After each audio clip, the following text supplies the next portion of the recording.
tracking hand and arm and shoulder movements in this workspace and measuring electrical impulses from the brain at the scalp.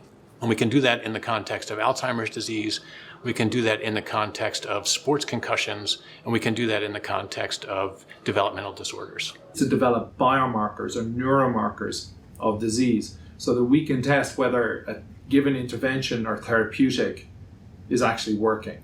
Some number of kids with autism have gait issues. They sometimes walk up on their toes, and those are things that we can measure really well. MOBI stands for Mobile Brain-Body Imaging. It's a combination of 3 different high-tech systems that we combine in order to look at brain activity and motion kinematics. What our mobile brain-body imaging system is about is miniaturizing sensors, getting you walking into an environment and solving tasks that look like the kinds of tasks that you solve every day.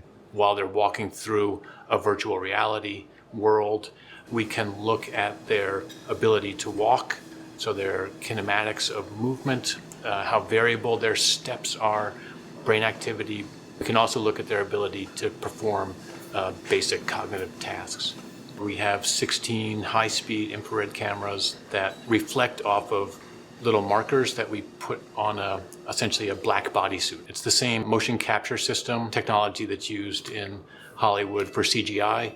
The camera will pick up all of those markers, and we can track with millimeter precision where the person is in space. We use high-density electroencephalography, which is EEG. So we measure electrical impulses from the brain at the scalp. One of the most fundamental things that the human organism, any organism, does is it takes information in through your touch and your sight and your sound, and you translate that information into action. So you're essentially doing what we call like a sensory motor integration.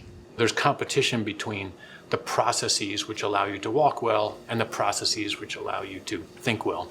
We can use this to sort of reveal underlying problems in the allocation of cognitive resources because we're stressing the system by having people on the treadmill. In autism, for example, we see a lot of children who have a very hard time taking in sensory information and reacting to it appropriately. And that's the sort of environment that we're trying to put people into, challenge them, get multiple streams of information going at them, and then we can try to understand how attention is being apportioned, what sort of cognitive motor interference might be at play.